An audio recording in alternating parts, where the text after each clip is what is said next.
好啦，咁咧呢邊浸咗10分鐘啦，已經10分鐘，跟住我哋就反去另一邊咯喎，唔好搞錯。嗱，咁咧就可能做埋嗰個咪有時話3上3落嗰個動作咧，係嘛？大家咪順勢。哎呦，哇！真係差啲冇命。哇！個雞頭斷咗，好啦，反轉唔好理佢。好啦，而家反轉先，得人驚呢隻雞。哎呀，好死雞撐飯蓋。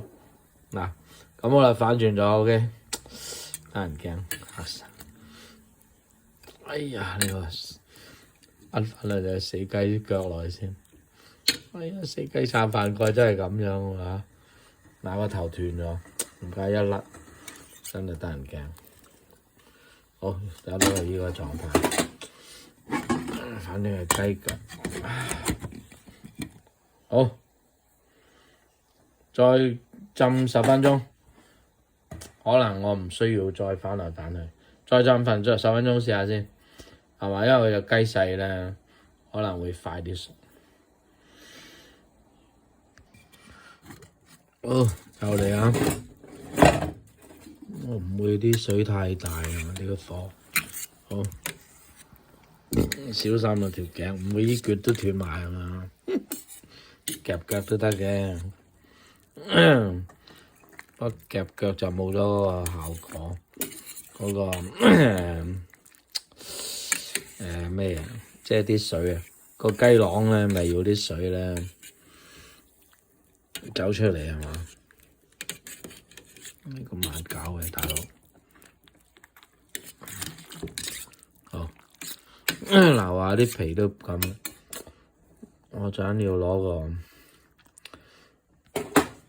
隻筷子嚟篤一篤佢先，話唔定都熟咁啲。OK， 我筷子篤嗱篤咧篤最後個位，呢個雞皮係咪？咦，篤入喎大佬！篤入啦，我諗可能熟地嘅，已經熟咁滯，睇下呢邊先，篤埋呢邊。哇，入晒，應該熟。我都鍾意食唔好咁熟。好 ，OK 就得啦，見好就收。好，我收火。嗱，而家我收火，再浸佢啦。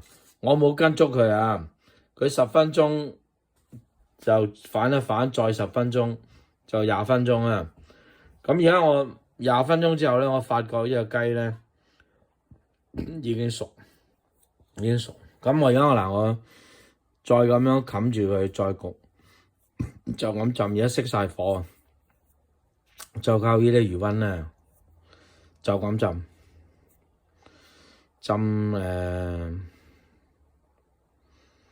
浸多10分鐘啦，穩陣啲。因為我就食生，因為我啲老婆仔女咧，佢哋鍾意熟嘅。浸多10分鐘，咁我就浸凍水。OK， 咁就所以咧要隨機應變啦。OK， 唔好咁死板。好，就再焗咗10分鐘啦，已經。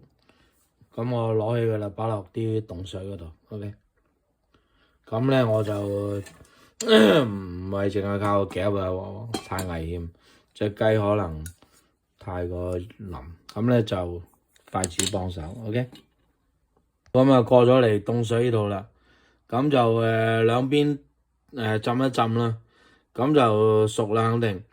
咁啊啲雞腳啊雞翼都話你睇啦，都爆皮啊 ，OK。好，浸一浸凍水。反下佢啦，哎呀，嗱有啲腳係嘛，咁好啦 ，OK， 咁啊浸凍咗就切啊，咁我唔會咁快切啦，今晚食先切啊，好，咁就，哎呀隻雞咧可能唔係太靚，我感覺唔係太靚可能，當然啦佢減價係嘛。梗有原因啦！咁就好啦，咁就蓋棺，好，今晚切，好，係咁。